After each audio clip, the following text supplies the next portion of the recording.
Hello, everybody. It is me, Demetra K. I'm sitting here with Donovan, the recovering Democrat Sadiq, and I hope you're having a great day. I should say that the purpose, yes, the purpose of the Demetra K show is to promote Black love, knowledge, and understanding of all things that go on in the Black community to make us an even better people with the emphasis on even because we're great people, but we can always strive to do better. Like I said, big giant thank you, hello, and welcome to YouTube and Facebook. You are the other side of the conversation.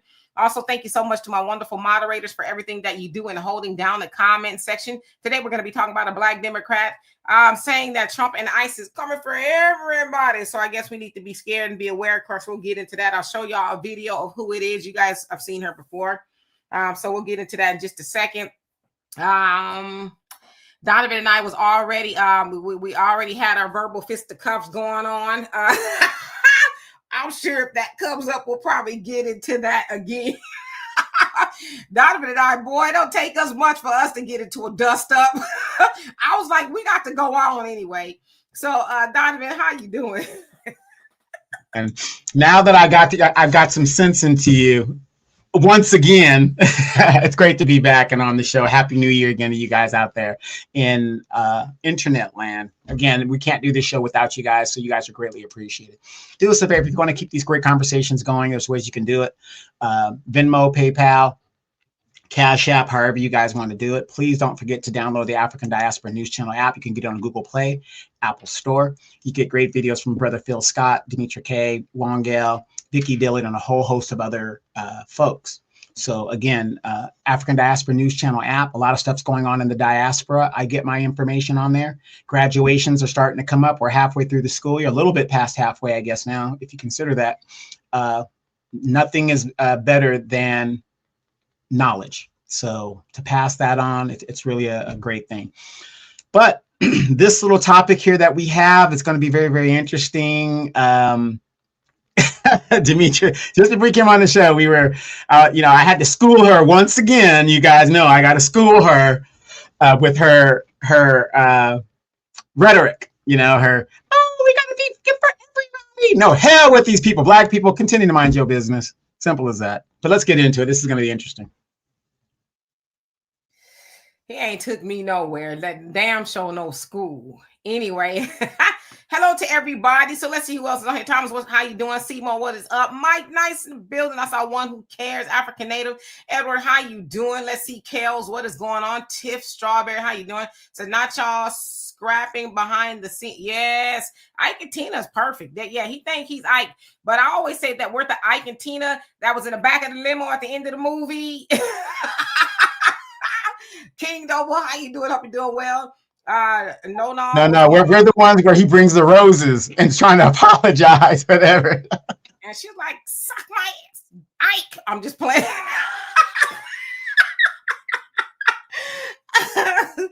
Oh God. Okay, so and Monet, how you doing? Tito, what is up with you? Easy E in the building, long time no see. Okay, so I'll get back to all the comments in just a second. Okay, so anyway, as you guys may or may not know, ICE has converged on to Minnesota, Minneapolis to be exact. It sounds like Trump sent in about 2,000 troops earlier last week. Sounds like he's sending in some more, right? ICE agents and all that. Now, of course, you guys know about a month or so ago, the radar, if you will, was on the Somalis there in Minnesota. And it's kind of been that way for a while where Trump pretty much labeled them garbage, and then found out that there was, I guess, a lot of fraud going on. Sounds like to the tune of $9 billion. There was some daycare stuff going on, and a whole host of other things. Again, the Somalis became the target, but they don't talk about the white woman that was at the helm of it. But I guess anyway. So anyway, real quick, I'm going to interrupt you. The white woman was ordered to give back 200 some millions and all her personal gain, like her house and her cars and. Right. $1 million in cash or something like that. Yeah, but nobody really talk about her. But that's typical. The Somalis are getting the good old Black American treatment, right? Where they let the white folks just get off scot-free or go under the radar, and they make you the boogeyman. But anyway, so of course, yes. So of course, last week, that there was a white woman by the name of Renee Nicole Good who had her life taken from her due to an ICE interaction. Somehow she was in the middle of the street. And her wife was there as well. It sounds like her wife told her to come that way after dropping the 6-year-old off. And they had some back and forth with the ICE agent. ICE agent put, one in her face, if you will, and then put some more into her vehicle, taking her life. So there's a lot of back and forth as to actually what happened. There's a lot of people saying that the ICE agent was wrong, that she was not trying to run him over, this, that, and the other. So from that, there's been a lot of protest everywhere, right? Even here in Houston, there was protesting just all over. People want ICE gone. They want them abolished. Of course, they're likening them to, Nazis and things like that. Of course, we also know that when Trump got into office, he and Tom Homan, who was dubbed his border czar, said that they were going to be doing a mass deportation effort due to, or to combat that of the Biden administration, that they did a mass immigration effort where they allowed all the people who wanted to, I guess, in a sense, except for Haitians, right? Because we saw when they got rounded up at the Texas border, they allowed a lot of people to come in here. So Trump says, once I get in office, this is something he was saying he campaigned on. Yeah, I'm going to be doing something about that, right? And so, of course, here we are. And there's a lot going on with ICE. And I should also say that, of course, in Los Angeles, that it didn't get a lot of attention. And I saw when I talked about it on the African Diaspora News Channel, a lot of people said they didn't even hear about what happened to Keith Porter, who was unalived, if you will, on New Year's Eve by an ICE agent, that off-duty ICE agent that lived in the same apartment complex as him. But you didn't hear hardly anything about it. You're starting to hear about it now because the white woman in Minneapolis had her life taken from her from ICE. But you still haven't really heard a lot of Black politicians talk about Keith Porter like they have talked about that of Renee Good. But anyway, I'm going to show y'all a clip of Representative Ayanna Pressley. Sounds like she was on MS Now. I guess that's what they call it. And this is what she said about Trump and ICE. ICE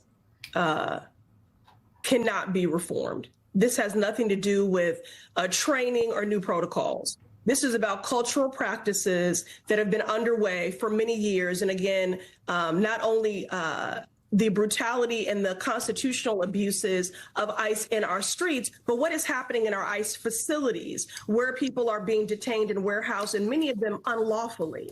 We have had over 30 deaths in ICE facilities just in this recent span, not to mention how pregnant women that are detained, how they've been treated. So I believe in doing that radical work and getting to the root cause of things. Again, Congress has the power of the purse and appropriations. We need to use it in this moment because this harm is coming for everyone. It is sowing chaos and terror in our streets. And how did we get here? Well, Donald Trump is in the Oval Office. He is a dictator. He claims to care that he's about public safety and that these actions are being done in the name of public safety. Are you feeling more safe? I don't know anyone feeling more safe. People are feeling less safe and more threatened by the probability of state-sanctioned violence. All right, so that was Representative Ayanna Pressley. Again, just to reiterate, she says that ICE cannot be reformed. Gosh, there's just so much going on with that little clip, but it cannot be reformed. Not too long ago, they were talking about police reform, because police are typically brutal, more so than anybody, disproportionately Black folks here in America. They're not talking about police reform anymore, really. They're talking about ICE reform because of the illegal immigration things that's going on here. Of course, as we always talk about, and I will say I don't like how ICE is doing a lot of the things they're doing, but ICE is here for a reason, to make sure people who have come over here illegally leave, right? That is the odd job of ICE, but for whatever reason, seems like the Democrats and a whole lot of people just do not want ICE to do anything, right? I don't know how you deal with people coming over here illegally. As I said before, I imagine if you go to any other country, and I talked about my situation in the DR, right? They have a ICE type of thing there where they snatch people up who aren't supposed to be there because they tried to snatch my daughter and I up. God is my witness, right? They did. They tried to snatch us up literally, right? Put their hands on us and tried to throw us. That was the next step, right?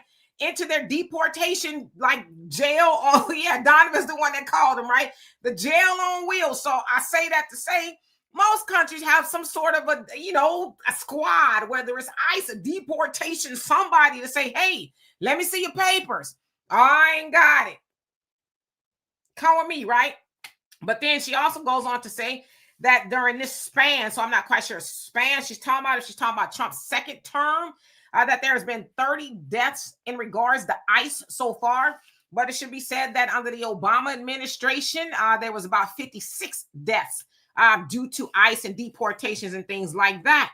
And also to this point, Obama has deported more, right, illegal immigrants to date, right? They even dubbed him deporter in chief.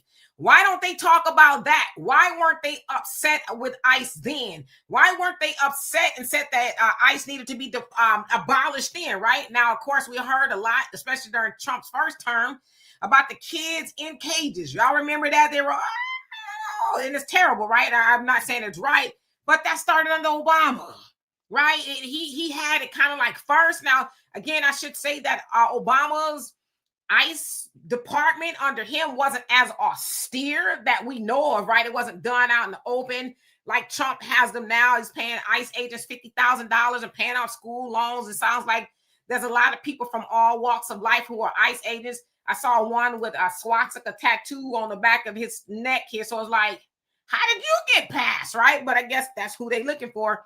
And she talks about pregnant women who are being treated horribly in ICE detention. Is like, well, you got a lot of pregnant women in prison, especially, you know, Black women that are treated horribly as well in prison. And it's like, I don't see anybody talking about correctional officers need to be, you know, abolished and get rid of that, right? Because again, you think about getting rid of ICE, which is a law enforcement, then how do you regulate illegal immigration? I don't know. I'm just asking, Donovan, maybe you can answer that in just a second. Then, of course, she says that, you know, Trump and his terror and horror is coming for everybody. So I guess the illusion is we all need to try to do something about it. Of course, she talked about Congress, that they have some powers and they really need to use it. Of course, we know that Congress, in a sense, is run by the Republicans now. Up until the midterms, things may flip around. The Democrats only need 3 seats to do that, to get the House back, right? Will it happen? Probably. I think that it will. And then she says it's state-sanctioned terror or something like that. And that Trump, he's a dictator and he is talking about public safety, but people are not safe with the way things are going on. And so she asked the question, do you feel safe? I think we're less safe, right? Now, when I think about this, and Donovan, I'm going to give it to you. When I think about this, is Trump a dictator? I think Trump wants to be a dictator, and this is a whole different subject. I really believe, and I've seen strong evidence, as you guys have, Trump is not even he's not running the White House. He's not running Washington at all. He's got other people running Washington. I've seen some things, and you guys have probably seen some things within the last couple of days as he was having a meeting with the oil executives. He just gets up in the middle of the meeting and I don't know if it was raining or whatever was going on outside. He goes, I got to see this. And he gets up and they're all kind of looking like, what is this dude doing, right? He literally gets up in the middle of the meeting and starts staring out the window, right? So it's like, I don't know. But I think there's a lot of proof that he is not really running the White House. They're putting up as a front man. There's some other things going on. But as far as the safety thing here, my thing is, if ICE is going to get people, it sounds like they've gotten some pretty, seedy people off the street just recently, as far as illegal immigrants. If they're doing their job, is it unsafe that ICE is doing their job? Or is it unsafe because people are getting in the way of ICE doing their job? And then now they're having these unsafe interactions. Because again, I don't know why Renee was in the middle of the street. Maybe she got stuck. I don't know why she was there, right? But while she was there was other people there throwing snowballs and, doing the most. So it's like, what makes what they're doing unsafe? And does it become unsafe when you have these protesters and things? I don't really know the answer or anything like that, but I'm just asking questions. Donovan? Well, you hit a lot of good points. There's some things I agree with you and I disagree with you on. But for those of us that even understand what a dictator is, have you ever been in a dictator country and he let people just speak negatively about him and his policies? I've never seen that. Maduro's, you talk to an average Venezuelan, they talk about not having freedom and living under a dictator. When you live under a dictator, you can't talk against the government. That's not good for the dictator's business. They incarcerate you immediately. So last I checked, Donald Trump isn't stopping anybody from protesting. Donald Trump isn't stopping anybody from saying what they want to say. He hasn't taken anybody's rights from them outside of breaking the law. You know, so those of us that don't understand what dictatorship is, have never lived under a dictatorship, you don't know what you're talking about. Like I said, for the congresswoman to say what she did, she would be in a dictatorship. She would have disappeared by now. You know what I mean? No questions asked. She would have disappeared. So obviously we're not in a dictatorship, right? So, you know, what got me about what she was saying was she's worried about the illegals in the detention centers and how they're being treated and this and that. And oh my God, it's just horrible. This is a Black representative. How many Black people, when I say Black people, that's anybody in the diaspora, that are incarcerated still till this day, that are being mistreated and whatever. There was a young man that came out of Rikers Island, falsely put into jail there, ended up, you know, deleting himself later on and doing all these things. These horrible prisons that we have around the United States. Folsom Prison down in Louisiana, Rikers Island, Pelican Bay here in California. How come you don't hear these Black representatives talking about the horrors within the prisons and reforming those prisons? But the minute people who are not supposed to be here have a little bit of interaction with a ICE agent, oh, it's horrible. How inhumane. Get the hell out of here, in my opinion. So, you know, as I'm looking at all this craziness and this stupidness, I'm going to say this. Is it not ICE's job to deport people that are not supposed to be here, to catch them, put them whatever they're going to put and get them out of here? That is their job. Now, the last time I checked, even at the local municipality, when you put yourself in between a law enforcement official, which is what ICE is, they are law enforcement officials, that's a crime. That's called obstruction. Why would you do that? Especially if you have children at home and you have a job that you need, you know, you depend on and all that other stuff. It's crazy. The Trump derangement syndrome is out of control. When you interact with law enforcement, it's called obstruction, and you will be charged with a crime. Why would you put yourself in that situation? Let ICE do what it is they need to do. If you have a problem with how our law enforcement officials, federal, state, government officials do their job, there's mechanisms where you can address that. Your representative, or you could do a suit. You can file suit. But to put yourself out there like the dummy you look like, you're dealing with people with guns. Guns. Now, as a Black person, we know that when it comes to law enforcement and their guns, and gosh forbid, they have to use that weapon.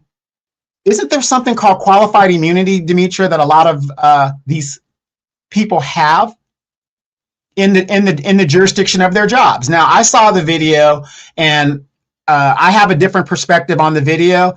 When you use your car, and Demetra, you remember this, Taisha Miller here in Riverside, California, she was just sleeping in her car and was gunned down by law enforcement officials. Did anybody go to jail for that?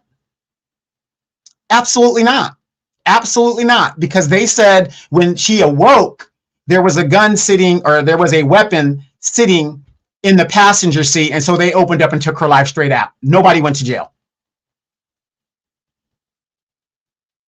What kills me, Demetra, and my fellow co-hosts about this is the Black people that are crashing out for this woman who went out there recklessly and put herself in a position that law enforcement will delete her off the planet and do all whatever they're doing. There are mechanisms that you can use other than putting your body against a law enforcement official that has the backing of law behind them. It's very hard to fight a organization or an officer that has qualified immunity and has the rule of law behind him. It's very hard. But yet you've got these, excuse me, I hate to say this, but this is my observation, white women crashing out for people that shouldn't be hit to begin with. Absolutely. And for those of y'all asking, did I see Jasmine Crockett crying? I did. I actually talked about it. I think it was Thursday night on African Diaspora News Channel. If I'm not mistaken, I did a compilation of things. And yeah, I showed her crying. She was crying for real. Like, wow, over Renee Good, but I didn't see any tears for Keith Porter. And somebody said that Keith Porter, he was pew-pewing a gun in the air. And he was, but he wasn't the only one doing it New Year's Eve. You're not supposed to do it, but it's kind of what people do, but it wasn't just him. They said it was a whole lot of people that were doing it, but the ICE agent said, oh, I thought that was coming toward my home. So he left his house and then he went and, took matters into his own hands. And so, obviously there's an investigation. And Andre, thank you so much for the donation. Love and appreciate you for that. Yes, and Demetria, let me ask you this question. What's the operative word that any law enforcement official uses to protect themselves? I feared for my life. Yeah, but Keith Porter's for you. Why'd you fear for your life? Nobody told you to take your ass outside. You know what I mean? It's giving George Zimmerman. That's what it's giving, So yeah. And let's see here. Oh, and then hey Thunder, how you doing? Says question: is it me or the words dictator or narcissist are being thrown around without care of the actual meaning or context? Yeah, so I want to get back to that dictator. I think most of them I want to be, and in a sense, operate like a dictator. But I think Trump is probably pretty close to it because, yeah, there has been a lot of people who've lost their jobs or been kicked out of school or even and jailed for saying certain things, especially about the community. You call them the untouchables. You can't say nothing about. Of course, they wanted a lot of these higher learning institution colleges and stuff to sign all of these different contracts and things about anti-Semitism and this, that, and the other. So a lot of people have gotten in trouble. When Charlie Kirk died, a lot of people got put out of school. They were exercising their freedom of speech and they were kicked out of school, lost their jobs, and a whole host of things. So yeah, that did go on. But was that by Trump or was that by the school? Because I really feel that Trump is more like he wants to be more of a mafia boss than he does a dictator. Come on, let's not lie, okay? That was done at the behest of Trump and the Republicans and MAGA. Because no time have you not been able to do that and lose your job. They were literally, listen, you could go look and see. I'm not going to argue about that.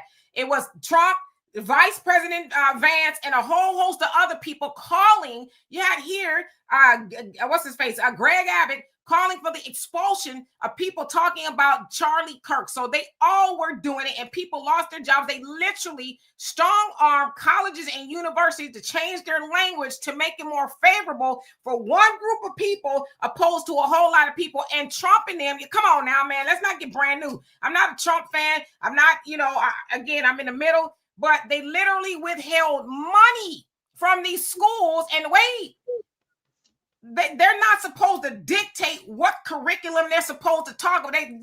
But they withheld a lot of money because of certain things against a certain community. So yes, they did do that.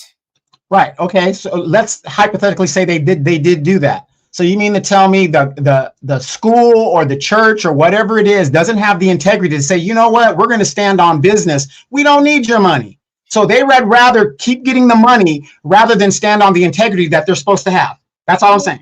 And you moved to go. No, I'm not. I'm just saying what I'm saying is I agree with what you're saying if that was the case. But just because somebody makes a request doesn't mean I have to follow through with the request. Do you see what I'm saying? Yeah, I do, but I don't, because you're moving the goalposts. It wasn't that they stood on business. It was that they had to anyway. Now, there's some colleges that said, no, we don't care. But a lot of them acquiesced because they needed the money. So it's not that they didn't stand on business or that they did. It was that the dictation came down that if you don't do A, B, C, and D for this community, then you're not getting money. That's giving dictator. But then again, money's your motivator. So you don't give a damn that somebody did this or whatever. I know what you're saying, but it's a red herring. No, I'm not. What I'm saying is you're moving the goalpost because you're saying you could only stand on business because the money. Oh, we have to give in for the money. If you are so concerned about a certain issue, stand on your business. Simple as that. We don't need your money. We don't need your money. We don't need your dictatorship. We're going to do what we want to do, just like the states do, just like the sanctuary cities. We don't care what the federal government says. We gonna do our own thing. We gonna protect these illegals. They're standing on business. Of course, they're losing the money now, and then they're taxing the black neighborhoods, but they're standing on business. So you can't have it both ways. Again, you've moved the goalpost, because it wasn't that they had to stand on bit. It just is. You can't, because what you're doing is working backwards. You're saying you're glossing over the fact that they even had to stand on business. If they were not being strong-armed, then they would not have to stand on business. So you have to address the fact that they were strong-armed. And if they weren't strong-armed, it was, see, because now what we're doing is we're victim blaming. We're saying, well, yeah, so what? They told you had to do this and that, and this, that, and the other, and you didn't have to do it. Come on, man, quit playing. Because, yeah, you didn't hold $5 over these people. You're holding millions, in some cases, billions over these institutions. So we got to address the fact that they were even given the ultimatum in the first place. So why put yourself in a position where you are being kidnapped and being a hostage to the money? That's what I'm saying. Why is it that okay, the federal government gives you this money? Okay, that's fine. If they say this is how we're going to do it and we're going to pull this, that's their power to do that. So just be independent. Even if you should just be independent, you're still glossing over that the demands was made in the first place. Because in the same vein, and I'm gonna get to these comments, in the same vein, you said you shouldn't have put yourself in a position to be kidnapped. Well, why don't you not kidnap me? And cause so now I'm the one to blame because I was kidnapped and no onus on the kidnapper. Right. Now, again, with these schools, I don't know what schools we're talking about in particular, but I know a lot of state schools are tax funded. I know HBCUs are robbing the people that can afford to pay, deaf, dumb, and blind. All this money, where's the money going? But that's another story. But we're not going to agree on this topic, but let's get to the comments. I'm getting to them. I'm just saying, these ain't my facts. I'm just telling you what happened. These things happen. I'm not making it up. I'm just telling you that they did, in all fairness. Hey, Quincy, how you doing? Let's see who else. James Fisher and James Mitchell, what's going on with you? He says, James, he says, ICE is not coming for us FBAs. What the devil is wrong with some of our people? Damn, by the way, good evening, Sister D and Brother Don. And same back at you. Dear self, how you doing? Hope you're doing well. Sean West, how you doing? Says, brother, how you doing? Brother Samuel, he says, all these camera angles, the police filming as he was shooting seems bizarre and suspicious, or was it some associate? He says, gay with black? I don't. He says they treated her as such. Yeah, you're right. There was a lot of angles. They even showed inside the car, outside. It was a lot going on, right? I don't know. For me, I want to know how she ended up on the street in the first place. That's what I don't understand, right? Thunder says, speaking of standing on business, but I heard the U.S. is under sanctions. I don't know. Edward says, that sounds like mob, not dictatorship. Well, don't mobs dictate? Right? Now, isn't it the same thing? Mobs dictate. I'm trying to figure out what we're doing here. Because what we're doing here is moving the goalposts by saying, oh, well, you shouldn't have put yourself in a position to do that. It's like, come on, man. It's called, freedom of speech. That's what it was, where people are being penalized, jailed, and harmed financially, academically for freedom of speech. All right, you're on mute. So their constitutional rights are being violated. And we had a gentleman in my city that's his constitutional rights were being violated. And we ended up paying $2 million because his constitutional rights were being violated. So whoever these people are, they're going to get a payday. Yeah, I think so eventually, you know what I mean? But like I said, when Charlie Kirk died, people was losing their jobs and education and stuff left and right. It was crazy. You know what I mean? And to the point to where people were paralyzed, like, man, I can't say nothing about him, because literally. So I'm just putting that extra information out there. Hey, Buckhorse, how you doing? African Native says, what the Democrats and Republicans do for America goes hand in hand, in tandem. The end goal is the same. Come on now, says blacks, regardless, always ignored in the end. Absolutely. No matter who's in the White House, black people going to get it. Steve, how you doing? Says Stephen Wright. He says, ICE has not come for me yet. Not yet, right? Well, no, Steve, ICE is not going to come for you. It's the slave patrols. Remember, Project 2025, isn't that what Kamala and the Democrats have told you? ICE isn't going to come for you. You're native born here, I would assume. So no, the slave patrols, that's what they said. Slave patrols are going to come. Jennifer Lewis said they're going to shoot you in the back. So that's what you got to worry about. Don't worry about ICE. It's the slave patrols. Well, I mean, she acting like they haven't already been doing that. It's not like something's going to start now, that because her assessment was that, now that Biden and you guys is out of office and y'all didn't want Kamala in there, now they're going to start shooting you in the back. It's like they already been doing that. Julius, how you doing? Says, never say what people won't do, especially when it comes to us. Hey, I co-sign that. Sharon, how you doing? Hope you're doing well. Miss Sweets, what is going on with you? Kimmy, what's going on? Says she was an agitator. She had been out there antagonizing those agents all day. So you talking about Renee, I've heard a lot of things. Of course, the White House is not backing down. They, have called her a terrorist and a whole host of things. So it just, there's a lot of narratives out there. El, how you doing? Hope you're doing well. Sound like he says I'm still waiting on my check. Well, thank you, Sean. I appreciate you for that. African Native says, I think Trump is an authoritarian rather than a dictator. I don't think Trump is either. I think Trump is just a figurehead. I know most presidents are figureheads, but I think Trump is in the real sense. I don't know if y'all saw when Marco Rubio handed him a note when they were having the meetings with the oil executives, and he being Trump, wasn't supposed to read the note out loud. But he read the note out loud, and Marco was like, so he's literally got strict. I know they all do, but Trump is just like, man, because they say he worth almost $7 billion now. He wasn't worth that when he went to the White House the second term. So right. Well, I kind of get incensed when people use this term dictator. You're using the term dictator toward this man. I'm about fairness. Okay, you got to be fair about it. But yet Biden told you that if you didn't take this thing, you're going to lose your job. And a lot of people lost their job because they didn't take the stick, right? Biden said, sit down and shut up and do this.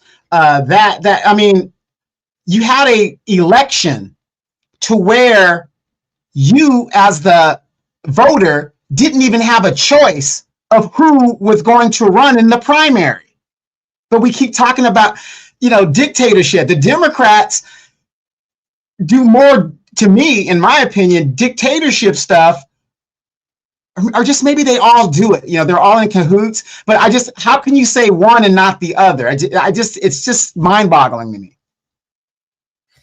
I mean, I think they're all a dictatorship. Biden told the the black misleadership, y'all gonna do what I say do.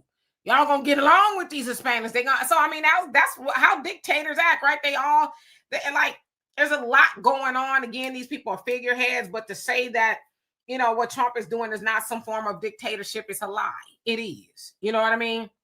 Hell, nothing says you're more like a dictator than going to snatch a whole country without the approval of Congress, right? Now we run in Venezuela, and now they're trying to circumvent it and screw Cuba over. Now Cuba's got to answer to the United States, and if you ask me, that's just getting back some old vendetta from the 1950s or 60s under the Kennedy administration, right? During the Bay of Pigs and all that. So now they're trying to go revisit that by saying, Cuba, now you answer to us, because Cuba was benefiting from the oil of Venezuela. So there's a lot going on here. But again, I think you're a little bit of a dictator if you are going and play Battleship Galactica with fishing boats without Congress's approval. I'm just saying. Right. But see, this is the thing. We keep saying that narrative, and he needs congressional approval. No, he doesn't. If you look at the War Powers Act, Congress has conceded their power to declare war or to declare operations to the executive. He has 48 hours upon committing troops to a combat status to report to Congress. They gave him, if they don't want him to have that power, why isn't Congress doing their job and taking that away? So then I'm not saying that's right or wrong, that's over my head, but then what was the emergency to go do what they did? And while they were all in recess and all that, why couldn't he wait to see? I mean, they own the House, they being a Republican, so why not just wait? I mean, they've been talking about Venezuela, and now I'm seeing a lot of people revisit this clip from the Honorable Minister Louis Farrakhan when he was talking about it in 2017. He warned that Trump, when he was in office the first time, would go do that to Venezuela. So what was the rush for Trump's administration to do it now? Well, see, here's the thing. I hear where you're going with that, and you're absolutely right. He doesn't need to have a rush or whatever. They gave him the power to do what he wants to do when he wants to do it. He has 48 hours to report. Bottom line, period. I know it doesn't make sense to us and, this, that, but I'm going to tell you, go read the power that he has. I want you guys to think about this. Once the troops are committed to danger, what's Congress going to do? Oh, well, let's pull them out. No, they're already there. The operation's going to be done. We could Monday morning quarterback it after the fact, but the fact of the matter is that law and that power has been on the books for a very, very long time, and a lot of presidents use it. Obama used it. He didn't inform Congress he was going into Libya. He didn't inform them initially when that happened. He didn't inform Congress when he went to go get bin Laden. He didn't inform Congress when he killed an American citizen in the Middle East. I mean, this is, like I said, everybody has a problem with it. And here's what I'm going to ask you guys. Have you guys noticed? No matter what Trump and the Republicans do, the Democrats take the opposite side and then vice versa. Do you guys see this game? Because then you could go back and look at clips of Nancy Pelosi talking about illegal immigration, the crackdown and stuff in the early 90s. Hillary Clinton in the early 2000s. They sound just like Trump does now. It's political theater and political games, and they get us all upset and all this other stuff. It's the same party. It's called the ruling party. These people have one thing in common, Demetra. They're all rich. Period. Yeah, that's the money party. That's I don't know how much of them the oligarchs, right? There's only really a few of those, but that's the machine. Brother Salmon says, we're taught in high school that only Congress can declare war. Yeah, so there is a lot of conversation about that. Of course, somebody said, and Trump said it himself, well, we didn't say anything to Congress because we didn't want nobody to know. We didn't want anybody to leak that we're going to do it. So he conceded that, we probably should have, but we wanted it to be as secret as possible. So he said that. Right. And you got to remember, that is true. Congress is the only thing that could declare war. You notice the Congress hasn't declared war since World War II. We went into Korea. That was a police action. You see what I'm saying? They changed the narrative. The Vietnam War, it's called a conflict. Now we're in operations. Everything's an operation. They circumvent the legalese by calling it something different. It's the same action. I was about to say, come on. Yeah, it's the same action. But the fact of the matter is, if Congress has a problem with it, then go into the War Powers Act and repeal the fact that he has unilateral power, just like he has the power to pardon. You might not like how the president can pardon, but he can pardon himself, or not himself. They're still debating that. But he can pardon anybody else that he wants without regard, without review. He has that power that was given to him. Have them repeal the 48-hour verdict. It makes no sense to let this man commit troops into danger and then, well, you got to report to us within 48 hours. We're in the stuff now. We're in it. What you gonna do? Tyrone, how you doing? Says Trump wanted to take the president of Venezuela because the rigged voting machines that allow Biden to win were linked to Venezuela. So Trump wants to use Maduro as a witness to the fraud. Where you hear that? So we had to kidnap him to be a witness to it. Had nothing to do with the oil, huh?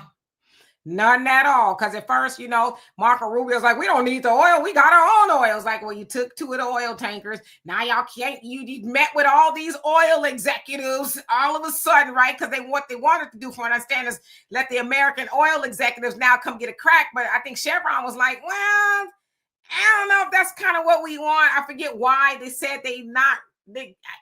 I don't know. They think about it. So it's bad PR, and a lot of stockholders have bad like, PR. We want the oil, but you kidnapping presidents to get it. You know what I mean? Like if something falls off the truck, we don't want to necessarily nail. We don't want to. If it falls off, we don't want to have it where everybody saw. We know where you got that from because it fell off that truck, right? We just kind of want the merchandise. So yeah, I don't think they kidnap machines. He hit the like button, you guys, for us. We appreciate it. Helps the algorithm. But Black Ghost 2093 had a great saying. He says, Diddy needs the oil. He ran out of it. I love it. They might have. No, I ain't gonna say it because anyway. Okay, so let me see. Who else haven't I seen on here so I can make sure? A secret place says Despicable Demetra. I didn't know if that's a compliment or either way, I'll take it. Miss Sweet says, I love playing I Declare War as a child card game. Me too. Candyman, he says Trump is doing FBA a favor politically and socially against all of these people attacking us, scamming and gentrifying of neighborhoods and our politics, dying policies for FBAs. Yeah, I mean, there is an argument for that, right? I mean, because we know that the Democrats especially, they welcoming in everybody. Again, the CBC, they call themselves the Congressional Black Caucus, but they don't really do anything for Black Americans at all. They do stuff for other Blacks, right? But not Black Americans, the NAACP. I didn't, as of the other day, I didn't see if they said anything about Keith Porter. Talking about the white woman there in Minneapolis. So, yeah, in a sense, it is because the people who we elect, and we need to stop doing that, they completely ignore us. So, yeah, Aboriginal Copper says, from my understanding, the president can go into conflict without permission of Congress, but Congress doesn't have to fund it. Well, I mean, sounds like Congress. Correct. That is how they stopped. That's how we got out of Vietnam. They stopped funding it. Yeah, but they own the House. They being, the Republicans. So it's looking like, though, some of the Republicans are starting to say, yeah, we, because they're now going to, sounds like it needs to go through the Senate, but the Affordable Care Act did pass through the House. So, if it goes to the Senate, then they'll, I guess, renew those tax breaks or whatever it is. But yeah, a lot of Republicans seem like they're having second thoughts. Five Rings, how you doing? Says, it's all one party, the ruling party, to get rich, and the American taxpayers are the suckers. Yeah, absolutely. Thunder says America has not officially declared war since. Yeah, okay, so you read that one. World War II, virtual reality. How you doing? He says it's interesting how leftists believe it's okay, illegal, violate immigration laws, but criticize ICE. I mean, I agree with you. I don't see where I don't see how they justify it. They being the Democrats justify wanting to defund ICE because, again, you want to get rid of ICE. You're basically saying it's okay for illegal immigration to take place. Well, illegal immigration is expensive. It costs taxpayers something. But again, there's a lot of people who are American citizens who are paying taxes to fund illegal immigration. But then a lot of them are going home and living quiet lives of desperation because they can't pay for everything they need. So again, these are the Democrats who are wanting to die on the heel of, ICE is bad. It's what some of them doing are bad. Yes, I think we'd be remiss in saying and not saying, yes, some of them are doing some pretty bad things, right? But I think the premise of ICE is to protect the country from illegal immigration. So that's why I said, so then what do they propose happen? Like, what do you want to put in place of that? Just open borders for everybody? Like, how does that work, Wow, Williams, how you doing? Hope you're doing well. Buckhorse says, isn't that interesting? The United States ended World War II only to start. Not yet, right? Well, some say World War III. Wow, we in this ish now. Yeah. I also heard too, Donovan, that as far as recruiting people for the military, they just don't have a lot of good prospects like they used to. So I don't know. Yeah, I was talking about that on my show. Somebody brought up, oh yeah, I said, look, let's be real. Our kids don't. the next big war we get into, it's anticipated to be China. If it was hand-to-hand combat, our kids are obese. They can't walk. They've got this. I mean, it's not going to happen. It isn't the quality is not there. The meanness is not there. You know, some of your best troops come from the South. Those people are so racist that you can send them overseas and they are ready to just wipe out everybody, right? But now we've got these soft. I can't even say it. I mean, it's the fact of the matter is, you guys, the American person is obese and they cannot make the standards, and it's just a sad situation. Indeed. Bullard, how you doing? Says it's good. What's going on now? We can get our jobs back. Well, it is good in the sense that you can get jobs, but those jobs do not belong to us, right? Those are not our jobs. They allow us to work in those jobs.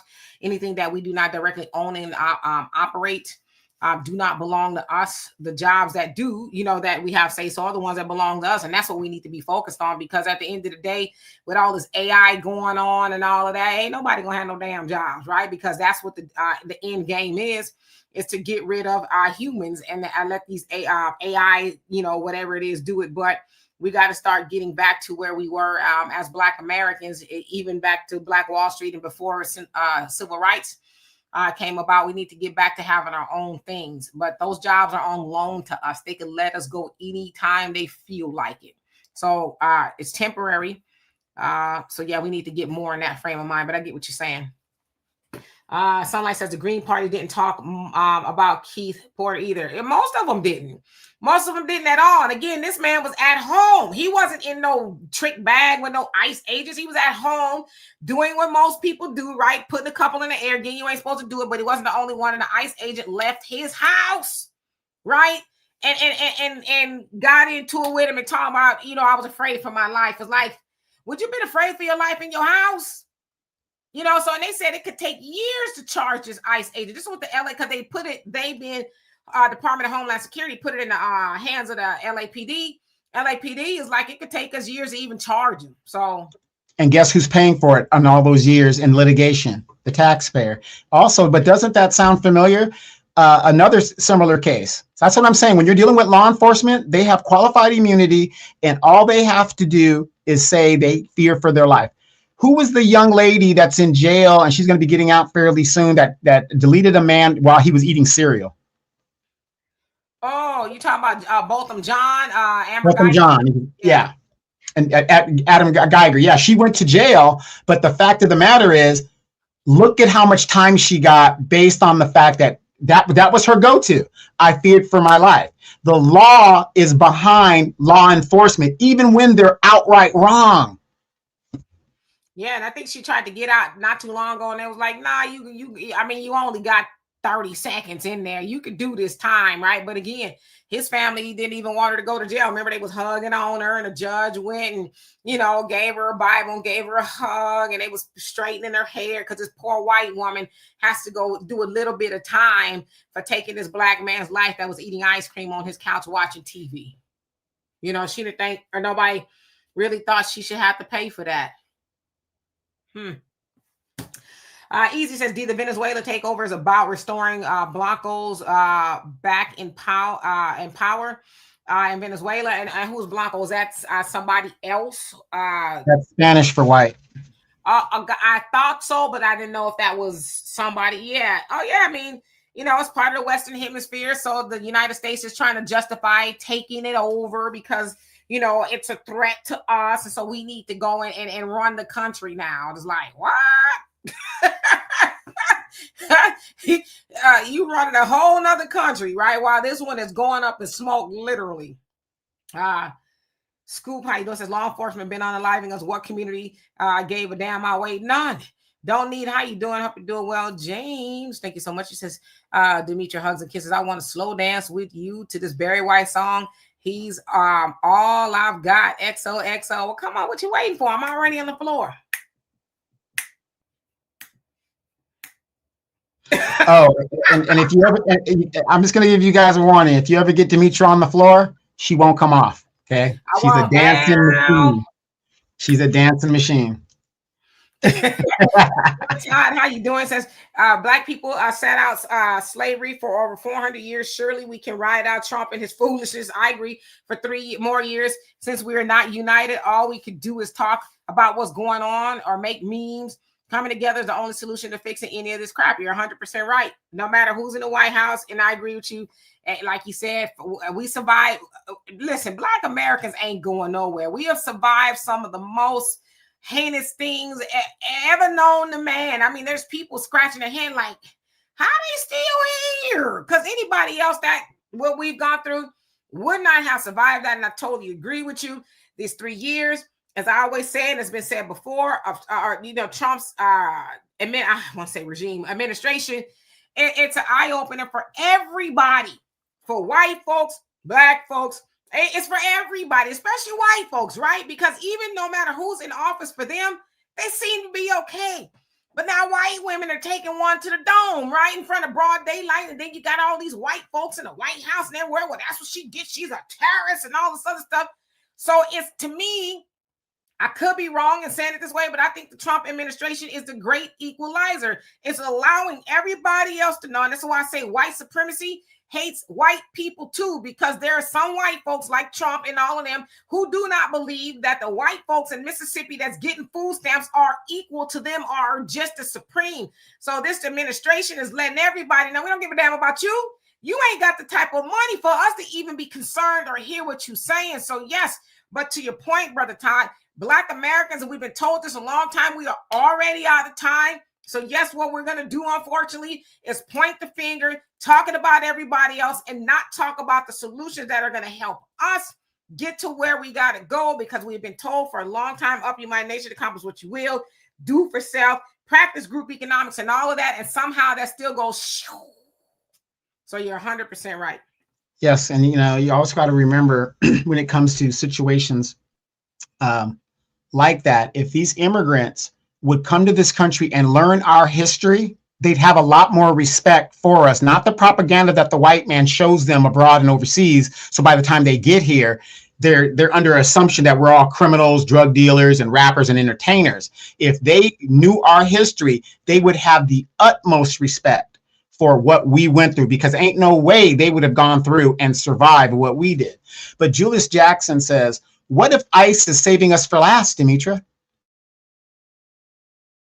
Saving us for last to do what? I'm saying, where they going to deport us to? Like I said, I'm going back to South Carolina. That's where farthest I've gotten so far. Now, of course, there is some Nigerian in my DNA, as my people were brought, from. We get no scamming ass up out of here. Right. You know what I'm saying? Through the slave trade, right? But my ancestors are traced back to the 1700s so far. So where are we going to go back to? So ICE come from us to do what? Because in that same vein, then all the white people got to go. Because white people ain't indigenous to the United States either. So if ICE is going to get rid of us, then they damn sure better be getting white folks up out of here too. Well, see, here's the thing. I thought you were going to answer in a different way, and I agree with you, everything that you said. But Julius, I'm just going to say this. Your question is, what if ICE is saving us for last? What would happen to anybody that saves us for last? They get a nice ass whipping, because that's the difference between us and anybody else. We're the only group that constantly fights white supremacy. Why do you think that America doesn't go into Africa super, super hard? What was that regime that just kicked they just closed a joint military base that the United States was in? Why do you think America does not go hard in Africa? I'm gonna give you guys the answer. There's 40 million. There's 40 million Black people behind the lines. But they do go hard in Africa. No. What I'm saying is, like, when the Africans, like in the military base that was recently closed, all these places that are kicking the United States out of these bases and stuff, because you've got us behind the lines, that we're not going to just let the United States run roughshod over our cousins and brothers and whatever in the diaspora. That it's not going to happen. This is why the United States tiptoes into Africa very slowly, and they pick and choose what they deal with. When you got a bunch of people behind your lines, That's not a good look when you try to do something when you got the enemy behind you. Yeah, I mean, honestly, I could be wrong. We're not a threat. Not right now. We could be. And unfortunately, white supremacy has been doing, or the false idea of it, they've been doing a good job of keeping us ununified. So we're not a threat right now. We know that they've said that the greatest unity, the threat to America is Black unity, right? And so they've been doing any and everything they can to keep us fighting. I don't care what it is. We're going to fight over it. If it's a peanut, we're going to fight over that, right? So they've done a good job of sowing division amongst, they say, the righteous people, right? If we believe ourselves to be that, they've been sowing division amongst us, and we've just been falling for it. We fall for it every time. And they know damn well we're not going to unite with the people in the continent or the Caribbean. They know we're not going to do that because now we got these, diaspora wars, if you will, going on. So they're not really threatened by us right now. But the minute they're not even threatened by us saying, hey, let's practice group economics. Let's stop giving all our money away. And they're not threatened by that because they know we're just doing this right now, right? But when they really start to see us moving toward that, I always bring up the music in the 90s and the 80s when it got to be more conscious. That's when they was like, oh, no, hell no. Because we know that music is infectious, and, especially if it's telling us be proud to be Black and, all this other stuff, then they're like, yeah, we got to throw a monkey wrench in there because we don't need these, especially these Black kids to think that they kings and queens. We need them to always believe, and I'm going to just say this word once, niggas. That's what we need them to believe, right? And so even back when we was coming up, Donovan, we didn't hear the N word as much as we did in music the way we hear now. Now it's almost the whole damn song. Right, so the Asians and the Mexicans are using it just as much as we use it, and it's not our word. That's why I don't really trip. Just don't say it to me, right? But that's not our word, as the Honorable Elijah Muhammad said, and the Honorable Mr. Louis Farrakhan and James Baldwin and many others have said. We did not create the nigga, but we act like that now, right? The nigga. And I'm saying this for educational purposes, right? That belongs to them people, the massa. White folks made that word and they made us into that. And we, for whatever reason, won't unlearn not being that. That's why I cringe when I hear and see us fighting over ownership of the word. We don't own that word. Wow, all the things we could own, we want to own that. And so even to that, they know we're not a threat right now. Oh, you know what? I see the Black woman and the Black man starting to get along. Okay, well, throw some division out there. Get some YouTuber to get up here and talk about how she hate Black men. And then get some Black man to get up and talk about how Black women ain't this and ain't. Look like a big old dust ball, right? Like, and the false idea of white supremacy is like, whew, that was close because they almost got together. They almost unified. So they know we ain't a threat right now. They focusing on, who is a threat? Think about where the attention is going, with all the vigor is going. Who's a threat right now is the Mexican, the Latinos. They've always been a threat because they know what was taken from them, and they've always said, we are going to organize to get it back. That's why they're trying to send them back, because they know right now in many places in the United States that Latinos outnumber certain people, and then the white folks starting to see the country starting to turn even more brown than they want. That's why they're trying to undo stuff, right? That's why they're coming with this, oh, I'm proud to be white. I'm unapologetically white, right? Because they want everything to go back to white. So right now they focus on the threat. The Asians think they white. And they acting, and I know a lot of Latinos do too, but Asian, they like, listen, we don't want no trouble. We're going to make our money. We're going to do what we got to do, right? So they not really trying to sway anything. But when Black Americans start really moving in tandem, that's when you're going to start to see them probably, raise their eyebrow a little bit more. But right now, they're like, yeah, we got them, or they on the ropes. We rope-a-dope Black Americans a long time ago. So, yeah. Let's see. Who else haven't I seen? Mr. South Carolina, how you doing? Hope you're doing well. Post out what's going on. He says fear mongering. Sister Sherry says, I don't care what anyone says. Trump had to happen. This is what I voted for. He's letting everybody know you can get some. 2 white, brown, yellow, green, purple, whatever. Not my problem. Yeah, Trump is not having no Big Mac with no white person in Mississippi that's, making $7.25 an hour. So, Ayo, how you doing? Greater good. So you're talking to Mike. Let's see. Randall, how you doing? Says BTA. And Brother Salam, how you doing? Says, how many times, brother, you gonna tell us you don't want no cat? I think you want a cat. Because the more times you say you don't want a cat, I think you want a cat. There's a lot of cats running around. Just go get you a cat, brother. But how you doing? Easy says, D, you attended the MLK Unity Parade. I'm perplexed on what they mean by unity. Do they mean black folks or other races? When is it? I did say I want to go. Is it tomorrow? Because if it's tomorrow, I ain't going to go. But I thought about going, but I agree with you. Like, what's going to be, who all going to be there? You know, who all going to be there? I guess that's what I want to know. But I thought about going, yeah. The silent investor, how you doing? Says they are so uneducated about FBAs. They thought we are immigrants. No, they know who we are. They know. Come on now. And I'm going to say this. They know who we are because why have they put such an effort on big upping the other blacks and putting them in different positions? They said that's what they do. We are separating. We want to put blacks that aren't from here in positions of power and this, that, and the other because we know that the black Americans, right?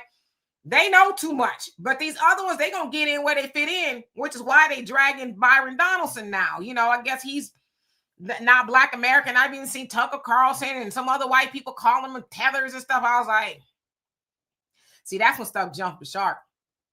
As again, it's another hijacking of black narratives. You know, now white folks running around calling non-black Americans tethers. And it's like, okay. They run around calling non-black Americans tethers. Are those white folks that's agreeing with, you know, the FBA narratives? Are they going to help get a check? See, they ain't talking about that. If they're not talking about getting black Americans reparations, who gives a damn what else what they agree with? You know what I mean? Felicia, he says, but you guys got a bill. The Constitution would need 10 chance or to be amended. He says, then it would be everyone in Congress. It won't happen. I'm not quite sure what your comment means, but how you doing, by the way? Brother Todd, and James says, I believe it's 55 million of FBAs. That's what they say, right? Brother Todd says Trump and his team had to sacrifice that white woman to send a message to other races of people.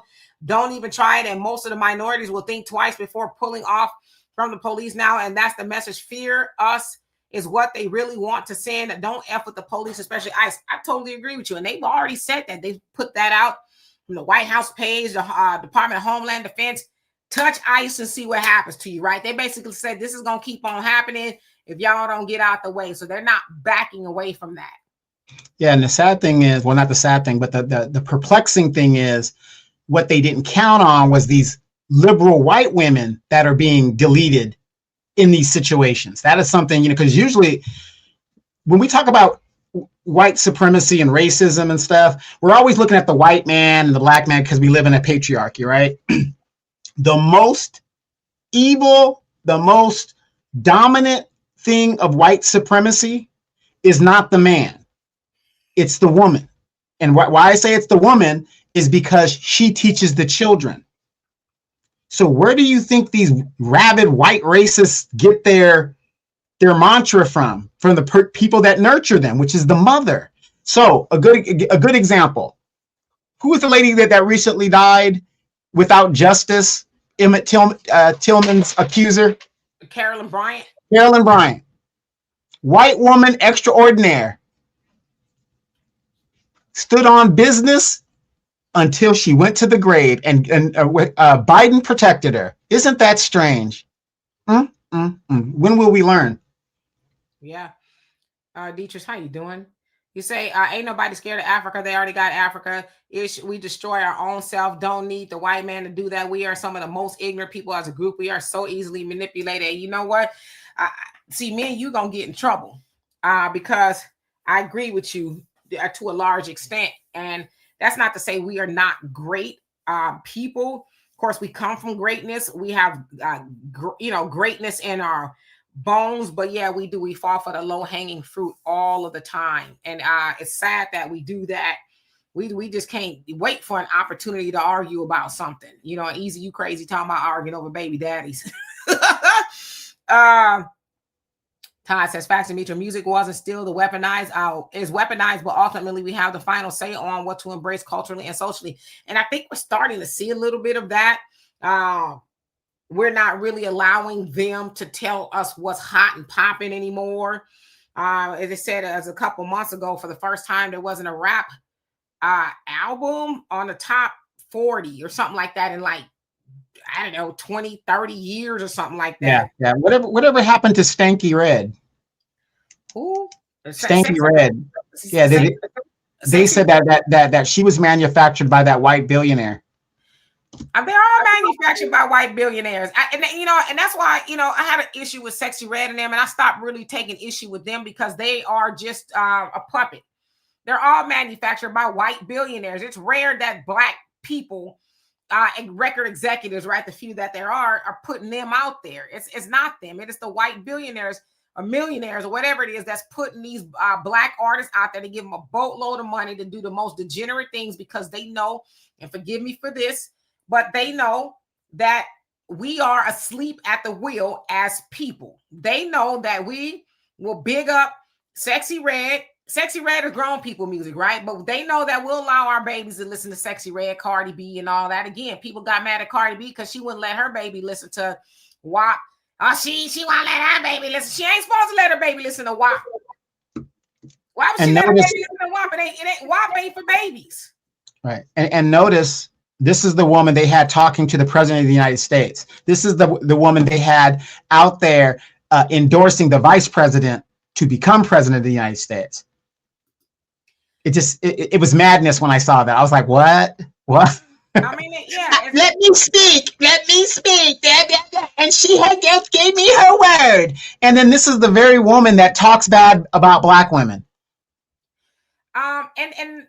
And that's a lie too. And and I'm not a Cardi B fan per se, in my opinion. Yeah, but she doesn't though. That people took the comment that she made and they ran away with it. But again, that's what the internet does. And I'm not trying to argue or defend Cardi B, but I think we should be in fairness. Does Cardi B cosplay blackness? She absolutely does. One moment she's a black woman. Now sounds like she's a woman from the Caribbean or whatever it is. But the other thing too is, yeah, they do use Black American culture to, to come up, and then they make all the money talking about I've learned this from being from my Caribbean roots and all this. But it's like and I don't even want to say she cosplaying Black Americans because I hate to think that we think what she does and says, some of the filth is related to being Black American. You know what I mean? But again, they could put whoever they want up there to tell us what to do. We ain't got to listen. But again, that they, being whether it's the Democrats or whoever it is, they know they got the Black Americans number. They know we like to be entertained. As the Honorable Elijah Muhammad said, they give us sport and play. And that's what we like, sport and play. We pay attention to entertainment and all kind of stuff when we should be focused on things that matter. But they know what to give us. Give them some twerking and they'll go nuts over it and they'll defend it. They sure will. No voting, no vocking. Yeah, they give them all of that. They'll go crazy for that. The hot sauce in the bag stuff, right? Soul Glow, how you doing? Says you're right, Donovan. The white supremacists never saw this coming. White men are brutalizing the white incubator. But I think it was Brother Todd says she's collateral damage. Because you notice when they talk about, they don't say. I've only actually seen from what I've seen, Black Democrats label her as a white woman. Oh, they did this to a white woman. But when you hear Trump and them talk about it, call her a leftist. Those are radical leftists, right? They're leftists. They're nuts. So obviously they can see who she is, right? She's a white woman, but they don't want to say, call her a white woman. They want to label the whole left off of what she was doing. Quincy says, Demetri, I'm starting to hear the Nigerian side come out. You crazy. I've never even been to Nigeria, but it's in my DNA. As I said, most of our people come from, the slave trade or whatever it is. So, my people aren't indigenous to America. So, let's see here. D. Ernest, how you doing? Said they throwing all these other dark-skinned African races in the mix to confuse who are deserving of reparations versus Black Americans are the ones deserving. They know it, and I believe reparations will occur, but it's a matter of when. I totally agree with you. Totally. Again, in New York, they got the language that says African descent, And when Black Americans had an issue with it, they was like, well, it's in the legislative language. You got to go through all these things to change the language. It's like, y'all think y'all slick because y'all know that's going to muddy the waters by saying African descent. And I'm like I said, if you want to be technical, hell, white people got African descent if you believe the mother of civilization came from the motherland. So that could mean everybody. So you're right. Emmy says, what? It says, oh, you're talking to Buckhorse. It says, Nappy New Year. I think maybe we're Happy New Year, but maybe Nappy New Year's a thing. Much love. How you doing? It says the Caribbean is Black American culture. Please wake up. It's our land. They are our cousins. You are indigenous to the Americans. Listen, I'm not one of those people who get into the diaspora wars. It's just not my thing. I don't like it. I don't get involved, and I'm not telling nobody else to do it. But I don't get involved with the diaspora wars because I feel like there's other things that we need to be doing besides fighting with other Black people. Because like I said, I'm not going to cancel nobody Black. I don't care if you're in the motherland, the Caribbean, South America, until we cancel the real enemy. That when we do that, then we can have those other conversations. But until we, like I said, we get these Asians up out of our neighborhoods selling us bad stuff, the Arabs and everybody else that's doing us dirty in these, beauty supplies. Not until we do that, till we stop giving Black dollars to them people, I'm not about to be having no back and forth with nobody from the Caribbean. That's just me though. And you say you really sound special saying that you are an American Black woman and they are Black Caribbean women. You are of the same people. You are just divided by your conquerors. Well, hopefully you heard what I said. I love when other people tell you what you're supposed to be doing and how you call yourself and what you call yourself. I mean, I don't give a damn. I hope that helps. Okay, so let's see. Steven says we have to create jobs. We sure do. Absolutely. James says, Demetri, I only listen to 70s R&B, Blue Magic. Okay, come on now. Shy Lights, Delphonics. Wait. Blue Magic. Okay, wait, Demetri. What's Blue Magic famous for? What song? I can't say right off the top, but if you sing it, I'll know it. So let the sideshow begin. Yes. They to me, I know the difference between the Delphonics and the Shy Lights and the Stylistic and all that, but yeah, Blue Magic kind of is, in that same group. Let's see. Easy says D White's why is the 80-year-old Watt follower so silent? Is she still in Congress? Yeah, Maxine is chasing behind ICE. She's in the back alleys chasing ICE right now. Yeah, got to remember, Maxine is represented, 70% of her vote came from the Hispanic community. She is now representing Hispanic. Right. Freddie says, have we reached critical mass because of the Carlson statement? See, I don't want to get into all that because I be getting in trouble. I get in trouble. So sometimes it's rare. I just think it's better for me to keep my mouth shut. Because I'm like, if we, Black Americans, FBA, that's who they were, referencing. If we are like, because I saw somebody say N-word, we made it. I saw somebody say that on Twitter. We made it, and I'm like, white validation means we made it because these two white dudes is talking about, they calling people tethers and this, that. I just be wanting to take a nap sometimes, right? And I don't even take naps. I never do. But when I see stuff like that, I just be exhausted because it's like now that white validation is, white people are starting to talk about it. It's like, now we made it. I don't know. I think it'll mean more critical mass when they talk about, right behind that. Yeah, get those FBAs, they check. That's when when you see white folks talking like that about reparations, they deserve it. Then my ears will perk up, but because they agreeing with that, even they say white folks know. They know the difference. They just using the talking points of Black Americans to get at Byron, whatever his name, Byron Donaldson. They don't give a damn about Black Americans. They just using the talking points to, tell Byron Donaldson you ain't ish. That's all it is. But if they really care about Black Americans, help us get the things that we want. But I don't give a damn what white folks say. If they agree with us, they ain't doing it because they care about us. They doing it because they being shisty. That's it. But so I don't know. I don't really even know the answer to that. Tyrone says, not gonna lie to Demetri, when I first saw you, kind of reminded me of Miss Cleo. That's funny. I've never heard Miss Cleo. I've heard Nina Simone.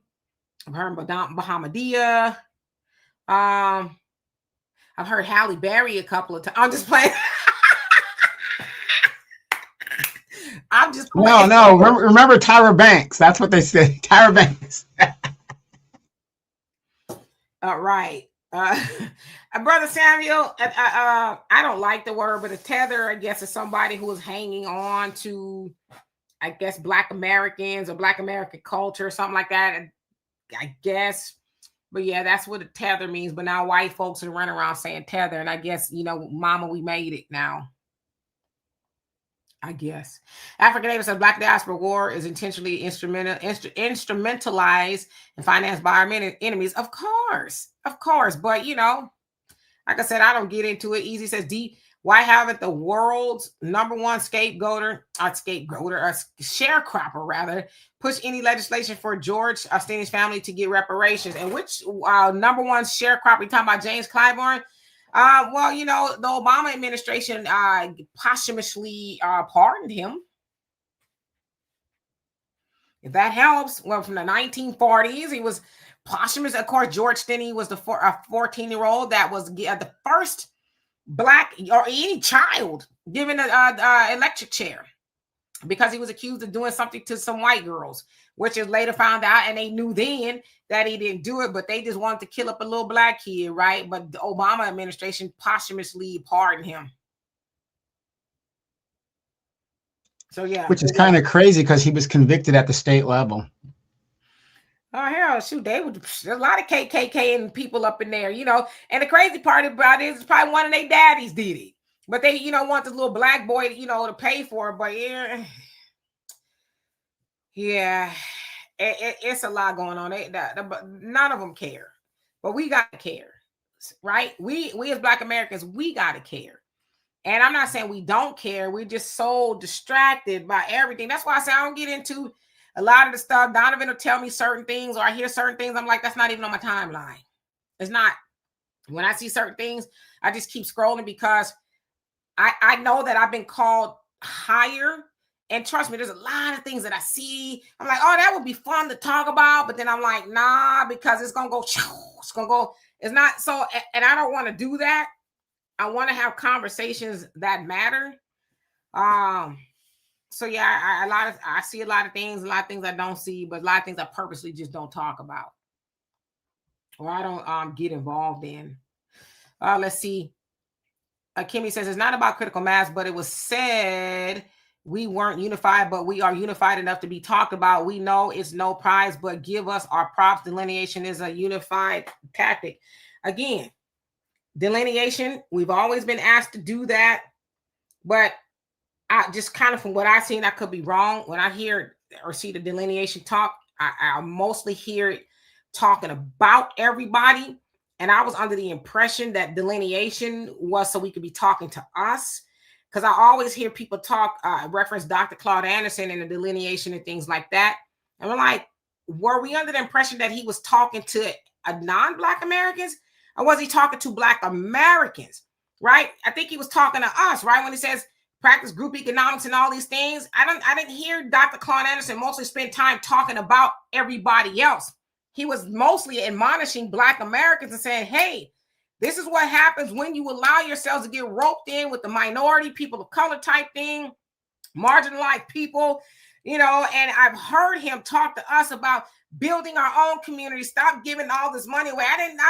Can't recall most of his conversations being about, oh, you're a tether, or you are this, or you are that. I don't recall that. And I think when people quote Dr. Claude Anderson, they do him a disservice because mostly he was admonishing Black Americans for allowing the go down to where it is. Specifically when he talks about the Montgomery bus boycott. He says that sent the ripple to all the other Black bus companies back then. He says, including his family, that when Black people were able to get on the buses with white folks and sit where they want to sit, Black folks lost their minds and said, oh, well, we don't need to go ride the Black bus company no more. And they went out of business. So again, when we talk about delineation, are we talking about other people? Or are we talking about organizing with each other? And as far as us being unified, and I said this to somebody else the other day, and I'm not trying to be disrespectful, but Unified on the internet does what for who? Unified outside, because the internet, and I say this, and it's kind of weird for me to say this, but it's not real, right? Is the internet tangible? For some people, yes, but for all of us, no. What's real and what's unified is when we go outside and you can go to a Black-owned grocery store. As I said to somebody, there's 10 Black grocery stores in America, Black-owned, and I don't know if they're Black American-owned, right? But let's say that they are. There's supposed to be over 50 million of us Black Americans. Can 50 million of us fit into 10 grocery stores, right? Unification does not give away 97% of our money. That is not unified, because if we were unified, we would keep that money because we have all the things that we need to spend our money with our businesses. Unified does not, say that the Black man and woman is fighting all over the place. And now the proof is in the pudding with that, because what? Black women are married to the tune of 30-something%. But back in the day, Black men and women were married more than white folks before civil rights came along, right? So when I hear about unification, what does that mean? Is it in theory? Are we practicing unification? Like, I guess maybe we need to define that, Donovan. What does it mean to actually be unified? Maybe I'm confused. I got a quick answer for you. Women, sit down, be quiet, get in the kitchen, and we'll take care of the rest. No, I'm joking. I don't. Hey! I don't have a problem with it. And listen, men, get out there, get to work, and stop asking us for half. Right. I agree with that. I mean, I know some people would be like, no, that's not right. I agree with that. Back in the day, everybody had a role. I mean, let me take the heavy burden, for my woman and go out there and do what I go do the right way. And let her rear my children and do all these other things. The funny thing is, I know we're kind of going off subject a little bit, Demetra, but the funny thing is, you're seeing a shift in a lot of women today, younger women especially. They don't want to be out there working like slaves and dogs and stuff anymore. They want to go back and be like their grandmothers. Their grandmothers weren't these slaves that they were told by the feminists and all this other stuff. I mean, but no matter how you look at it, you got to look at the final equation. And the final equation for Black people to be successful in this country is the same equation and answer it's always been since we've been in this country. We have to work together. And until we get back to doing that, it's curtains. It's curtains. Yeah. So, I mean, I'm just, for me, I've never really been into biting my tongue a lot, but because I know, and I like a lot of y'all know we out of time. Ain't no more candy coating. Ain't no more sitting around the campfire, in La La Land. Black America, we've been out of time. So I was like, what are we going to delineate and do? That's what I said. Invite me to that when we're talking about doing something, right? I don't want to sit up and talk. I've never been one of those people to sit up and talk about people. I don't like doing that. Will I joke every once in a while? Yeah, but just sitting up talking about people, it is bad energy. And I don't like bad energy. Tradina, how you doing? Says, where is Democrat and Republican in the Bible? They are not more powerful than the Almighty. That is a fact, and they finna find out real quick, right? Albie Chill, how you doing? Hope you're doing well. Thank you, one who cares, for asking everybody to hit the like button. Love and appreciate you for that. What? James talking about kitchen and bed. Listen, I know a lot of women who have a problem with that, but don't be asking for half of the rent and you want all of them. I know a lot of women that be like, yes, boo. Yes, sir. We'll stay home. Y'all pay all the bills. Yeah, and that's the thing, fellas. You got to run it right. If she's working, don't get me wrong. It's my opinion. If she wants to work, let her work. But she should be paying half the bills too. It's a combined thing. It's a team effort. But if she's at home, you got to bring home the whole loaf. Demetra, don't I say that all the time? You can't be bringing home the half the loaf. You got to bring home the whole loaf if you want her to stay home full time and do all of that. At the same time, ladies, just like my late father-in-law said, you can't be making me bring the money in the front door and you're shoveling it out the back. And won't, right? I'll be frugal with the money and all of that. But like I said, I mean, there's a lot of women who are ready to clock out for good. Okay, clock out, get up. Yes, honey. There's your breakfast and all these other things. Come home to a nice house. Yes, I'll be looking good, smelling good, and all that other stuff. I ain't gonna tell you no. Ladies, right? Take off the bonnet when your man gets home from work. I get it. It's a protective style, but just like my late father-in-law used to say, I'm around other women out here looking a certain way, and I'm coming home and my woman look frumpy and bumpy and all this other stuff. I mean, come on. Yeah, and you make sure you bring home some roses too. Some roses, and we like stuff that sparkle as well. Easy says deunify means to cooperate and support one another, share common goals or values, act together despite individual differences. Bam. That's it. That if we could just do that as a people, we could just do that. Like I tell y'all, the book that I talk about all the time, Hidden Secrets of Oriental Wealth. He says in the book, you can listen to it on YouTube, it's free. Hidden Secrets of Oriental Wealth. Says we don't always get along either, but we leave all that. We put all that aside. We don't need to know who's going to be the leader, this, that, and the other. In a sense, he's basically saying you shut your mouth. Here's the goal, and this is what we need to get to it. We don't have time to be bickering about this, that, and the other. We just get it done. So when we get back to that, all this, crab in the bucket mentality, well, why you get to be the boss? Who say you know what you talking about? And and then, and that, I think that is the working example. We can work from that. Put your individual differences aside. Yes, you may be the king or the queen of this, that, and the other. It might be great and all that you do, but can you sit down and be quiet and let those who know how to really take us there do it? And you can assist, but shut your mouth, right? Stop trying to be more, bigger than the mission, more important than everybody else. We are one, right? Frankie Beverly and Mays, we are one. And that I just really love that song. I really do. Shan, he says, yes, it was doing all that and then some, trying to get rid of Black people. I didn't want the Black people to fool them like some kind of idiots. And the comment is kind of tweaked around. Aries woman says Hispanic women still go 50-50. Yeah, I mean, I'm not saying that you shouldn't. Because the way money and things are now, but I'm just saying in theory, I mean, if I got to work too, then I need you to be cooking as well. Now, I don't have a problem with cooking. Glow the Dean getting a little too old now to be on my feet cooking in the kitchen every day, right? That was the young Glow the Dean. You know what? No, stop. You got your daughter over there who's a master chef making you all kinds of meals. Damn right, okay? She's a young girl.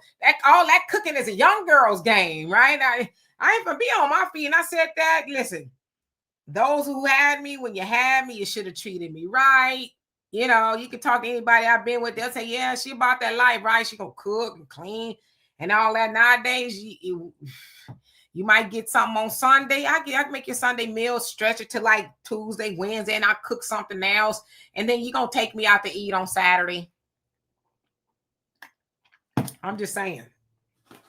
You're gonna get you a nice, good loaf of bread, right? You can make you some nice organic turkey sandwiches or something, in the meantime, nice cereal, bowl of cereal.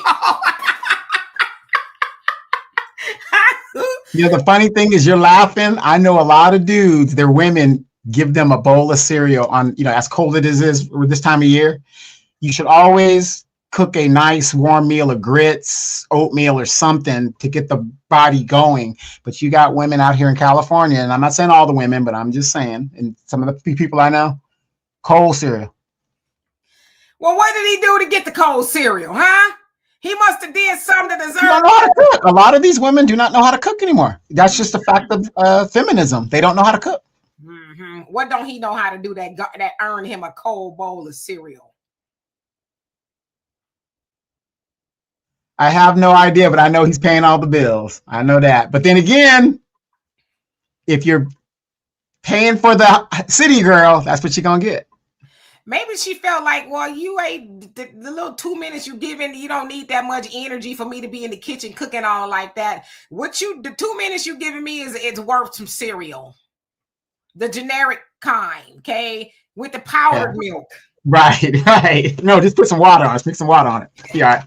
Hey, before we get out of here, I just want to tell you guys real quick. You guys know that I always harp on attending your city council meetings and knowing what's going on in the community that you live in. Politics is local. It always starts local. What Trump and them do at the federal level, by the time it gets down to you, it's really irrelevant. It takes a minute. It takes a while before it really affects you because there's always a timestamp, a sundown clause. Something's always going on with it, right?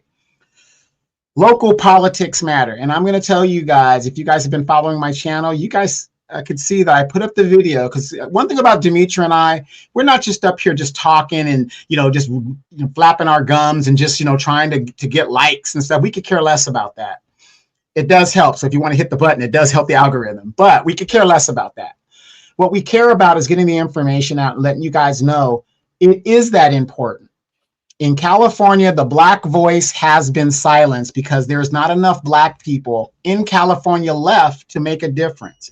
But if you've been following my channel, you will see that I actually do attend city council meetings. And big thing that just happened, we had a developer 10 years ago that made a promise of if we let him build a 40 million square foot super giant warehouse, he is going to make parks and all this stuff and educate these technicians because the robots are coming, right? That was one of the selling points of it.